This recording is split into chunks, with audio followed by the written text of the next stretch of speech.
Hey folks, my name's Todd Mansfield. I'm here from Byron Herbalist. I'm a clinical herbalist with a Bachelor of Health Science here in Australia, and I focus almost exclusively on digestive health.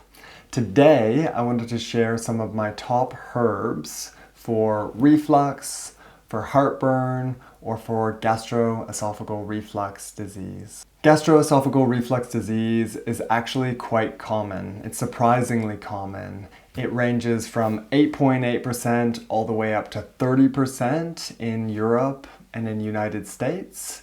It is quite a bit lower in Asian countries. It ranges from about 3.5% to 8.5%, but even there, that's quite common.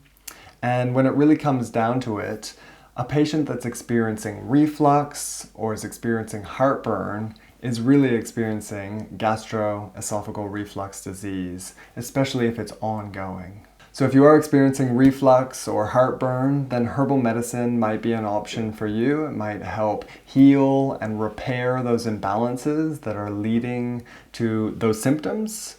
And just note that as I list these herbs, we're not talking about alcoholic tinctures. Oftentimes herbal medicine is prescribed in tinctures or fluid extracts where they use alcohol as a solvent, but I've found that alcohol can actually aggravate reflux in many patients, and I find it's best to avoid alcohol. Okay, now on to the herbs for reflux. The first herb that I use for reflux is German chamomile. Chamomile has a number of different actions that make it really helpful for reflux.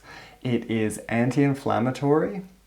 It's also a mild bitter, so that really helps upregulate digestion and it improves digestive function.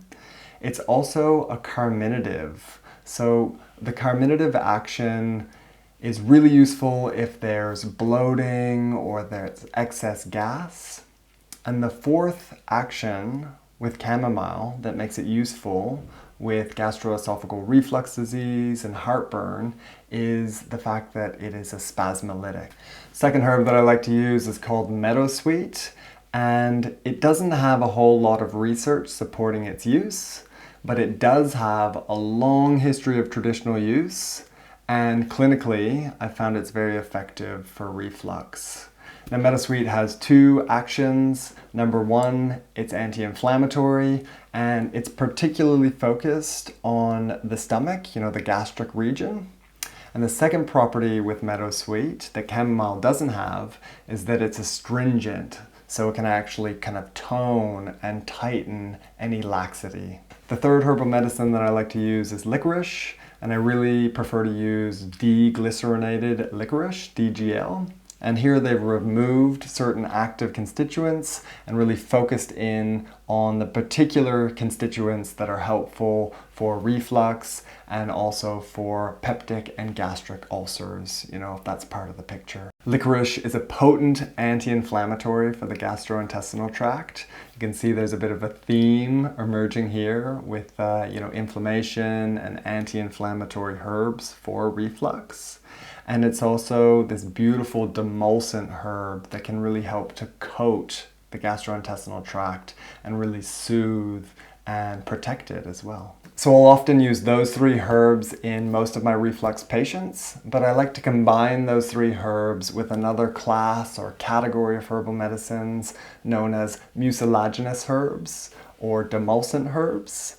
And here, my two favorite ones are either slippery elm or marshmallow root. You can take one or the other, you don't have to take them both. And when you consume them, they provide this nice protective barrier between the cells that line your gastrointestinal tract and the acid that you're refluxing. So when you feel that heartburn, that's actually gastric acid that's been refluxed into your esophagus. And when we use these DEMULCENT herbs, that protective barrier is kind of that first line defense against that acid. And it really helps prevent damage and promotes healing. Thank you so much for watching. I hope you enjoyed the video. If you got something out of it, then hit the like button below or leave a comment. And if you're experiencing heartburn or reflux, or maybe you've had a gastroesophageal reflux disease diagnosis, then get in touch with me here at Byron Herbalist. I focus almost exclusively on digestive health, and I'd love to hear from you. Thanks for watching.